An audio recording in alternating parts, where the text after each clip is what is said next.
Meghan Markle is once again being discussed through a very familiar and very predictable media lens, one that thrives on framing every move she makes as either a failure or a humiliation. This time, the talking point is the claim that her Netflix series with Love, Meghan will not be returning for a third full season. And just like clockwork, headlines have rushed to declare defeat, embarrassment and downfall. But when you slow down, strip away the sensationalism and actually look at what is happening, a very different and far more empowering story emerges. First, let us ground ourselves in facts rather than loaded language. With Love, Meghan released 2 seasons in the same year, one in March and another in August. That alone is not a sign of struggle. That is an indicator of efficiency and pre-planned production. The second season was filmed concurrently with the first, meaning Netflix already had the content ready to go. This is a standard industry practice, particularly for lifestyle programming, and it allows platforms to test audience response across different release windows. It does not automatically mean a long-running multi-season structure was ever the end goal. Lifestyle shows are fundamentally different from scripted dramas. They are not built to run for 10 seasons with cliffhangers and escalating budgets. They are designed to introduce a concept, establish a tone, and then evolve into other formats. Cooking, crafting and lifestyle content has shifted massively in the last 5 years, moving away from long episodic series towards specials, digital extensions and social-first content. Meghan and her team understand this shift better than most. So when insiders say the show is not returning as a series, that is not the same as saying it has failed or been cancelled in disgrace. Even the same sources acknowledge conversations about holiday specials. That is not rejection. That is transition. Holiday specials are premium content. They attract loyal audiences, are highly shareable, and often perform better than standard episodes because they tap into seasonal rituals. Netflix does not casually discuss specials for projects they consider dead. The idea that Meghan has been left humiliated is a narrative choice, not a factual conclusion. Netflix's engagement reports rank hundreds of titles across vastly different genres, budgets, and release strategies. Ranking at number 383 across the entire global Netflix catalogue is not the disaster it is being framed as, especially for a niche lifestyle series that was never marketed as a blockbuster. 5.3 million global views in the first half of 2025 is not nothing. It represents millions of households choosing to spend time with Meghan in a calm, gentle, non-sensational format. And that point is crucial. With Love, Meghan was never designed to compete with true crime juggernauts, fantasy epics, or viral reality chaos. It was intentionally soft, intimate, and aspirational. It was about connection, friendship, food, and creativity. That kind of content does not always explode in its first outing. It grows over time through word of mouth, rewatching, and cross-platform presence. Which brings us to the most overlooked part of this entire story.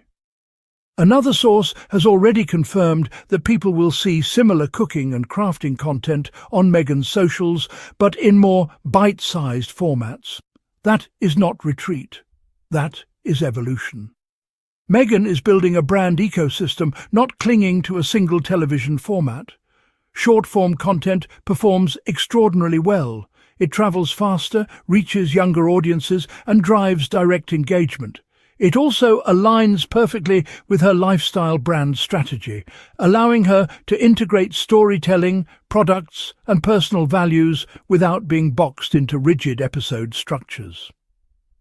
Let us also address the fixation on charts and ratings. The Luminate Top 50 streaming charts in the US measure a very specific window and a very specific type of consumption. Failing to crack that list during a crowded late August release period does not define the long-term value of a show. Many lifestyle programs never appear on those charts and still remain profitable and influential. Influence is not always loud. Sometimes it is steady. Rotten Tomatoes is another favourite weapon. A 23% approval rating sounds dramatic until you remember that lifestyle content is often reviewed through a distorted lens. Critics who are not the target audience frequently rate these shows, and Meghan in particular attracts reviews that are deeply entangled with bias. The same critics who praise near-identical content when fronted by other personalities suddenly become hypercritical when Meghan is involved. That pattern is impossible to ignore. Now, let us talk about the setting, because even that has been twisted. The show was filmed in a rented multi-million-pound home rather than Meghan's Montecito residence. The explanation given was to protect her family's safe haven.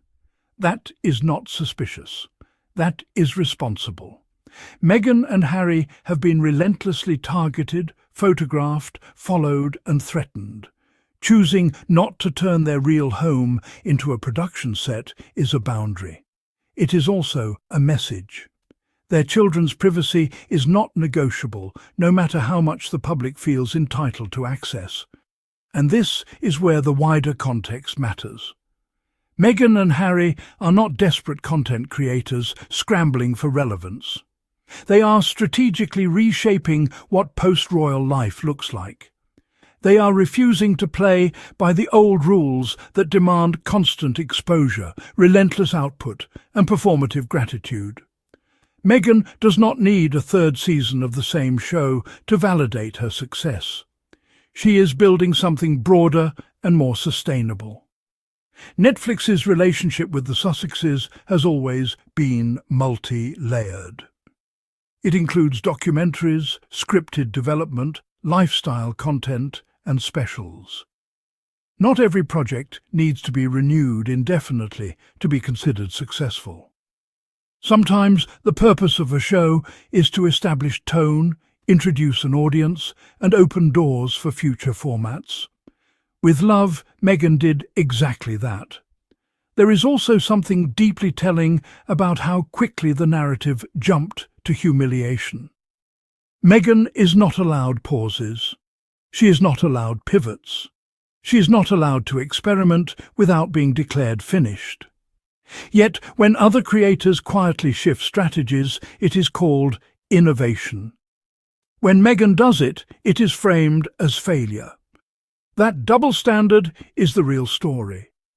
The truth is that Meghan Markle remains one of the most recognizable women in the world. Everything she does is scrutinized, reported, exaggerated and monetized by people who do not benefit from her success, but profit from her supposed downfall.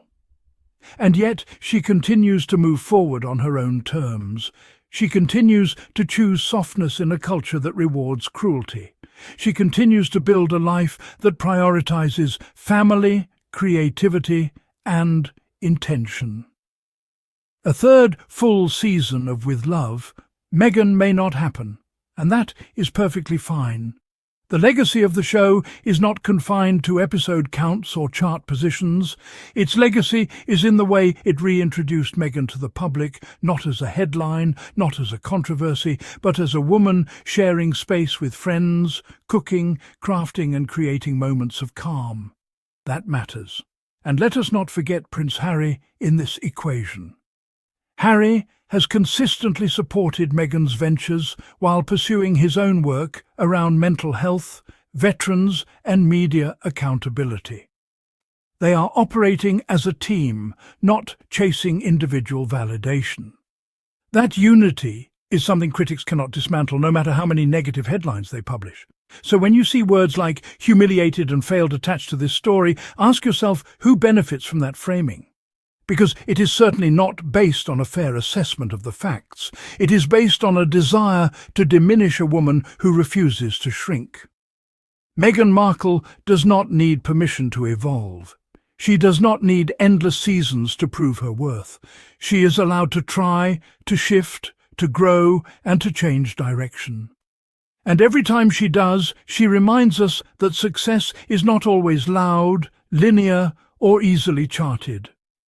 What we are witnessing is not an ending. It is a recalibration, a move toward bite-sized content, seasonal specials, and direct audience connection is smart. It is modern. It is strategic.